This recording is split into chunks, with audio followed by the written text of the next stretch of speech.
வணக்கம் நண்பர்களே, welcome to பொக்கிஷம் சேனல். விக்னங்களை தீர்ப்பவர் விநாயகர்.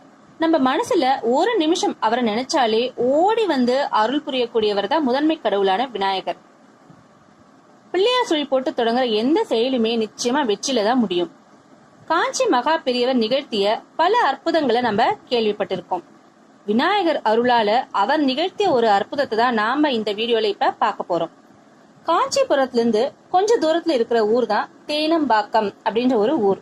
அந்த ஊர்ல ஒரு தடவை காஞ்சி மகா பெரியவர் முகாமிட்டு இருந்தார்.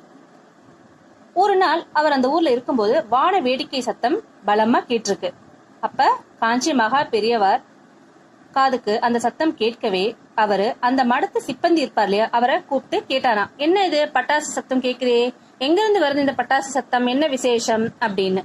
அப்ப அந்த சிப்பந்தி சொன்னாராம், நம்ம காமாட்சி அம்மனுக்கு இன்னைக்கு தங்க தேர்ல வீதி உலா புறப்பாடு நடந்துட்டு இருக்கு, அதனாலதான் இந்த வான வேடிக்கை சத்தம் அப்படின்னு சொன்னாராம். பொதுவாவே நமக்கு தெரியும், ஒரு திருவீதி உலா புறப்படுது அப்படின்னாலே நிச்சயமா வான வேடிக்கை வெடிச்சுதான் அதை ஆரம்பிப்பாங்க இல்லையா. சோ அப்படிதான் அந்த வான வேடிக்கை ஒழிச்சிருக்கு. மகா பெரியவாளுக்கும் அந்த சத்தம் கேட்டு இருக்கு.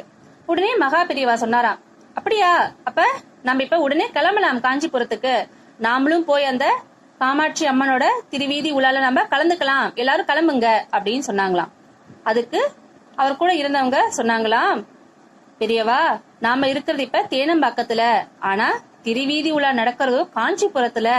நம்ம இப்பல இருந்து நடக்க ஆரம்பிச்சா கூட நம்ம போய் அந்த ஊருக்கு சேர முடியாது, எப்படி நம்ம திருவீதி உலாவை பாக்குறது, நம்ம போறதுக்குள்ளேயே அந்த திருவீதி உலா முடிஞ்சிடுமே, நம்ம எப்படி பார்க்க முடியும் அப்படின்னு சொன்னாங்களாம். அதுக்கு காஞ்சி மகா பெரியவா சொன்னாராம், போய் எனக்கு ஒரு 5 தேங்காயை எடுத்துட்டு வாங்க உடனே அப்படின்னு சொன்னாராம். சிப்பந்திகள் ஆச்சரியமா பார்த்தாங்களாம், இதற்காக இந்த நேரத்துல தேங்காய் மகா பெரியவா கேக்குறாரு, சரி ஆனாலும் அவர் கேட்டா நம்ம மறுக்க முடியுமா. உடனே 5 தேங்காய்களை எடுத்துட்டு வந்து அவர்கிட்ட கொடுத்தாங்களாம். உடனே காஞ்சி மகா பெரியவா என்ன பண்ணாராம், கையில அந்த தேங்காய் எடுத்து அங்க ஒரு விநாயகர் விக்கிரகம் இருந்ததா, அந்த விநாயகர் முன்னாடி அந்த 5 தேங்காய்களை வச்சு கை கூப்பி கண் மூடி தியானிச்சாராம். அதுக்கப்புறம் அந்த விக்கிரகத்துக்கு பக்கத்துல போய் விநாயகர் காதுல ஏதோ சொன்னாராம். சொல்லிட்டு அதுக்கப்புறம் சிப்பந்திகளை பார்த்து சொன்னாராம், வாங்க நம்ம எல்லாரும் கிளம்பலாம், நம்ம எல்லாரும் திருவீதி உலாவை பார்க்கலாம், வாங்க எல்லாரும் சீக்கிரம் கிளம்புங்க, நம்ம அது முடியறதுக்குள்ள நம்ம போய் காஞ்சிபுரம் சேரணும் இல்லையா, கிளம்புங்க அப்படின்னு சொன்னாராம். உடனே எல்லாரும் அவரை பின்தொடர்ந்து காஞ்சிபுரத்துக்கு புறப்பட்டாங்களாம். ஒரு வழியா நடந்து காஞ்சிபுரத்துக்கும் வந்து சேர்ந்துட்டாங்க. அப்ப அங்க அந்த திருவீதி உலா நடக்குது இல்லையா, அந்த இடத்துல அங்க தேர் நின்றுகிட்டு இருந்தது.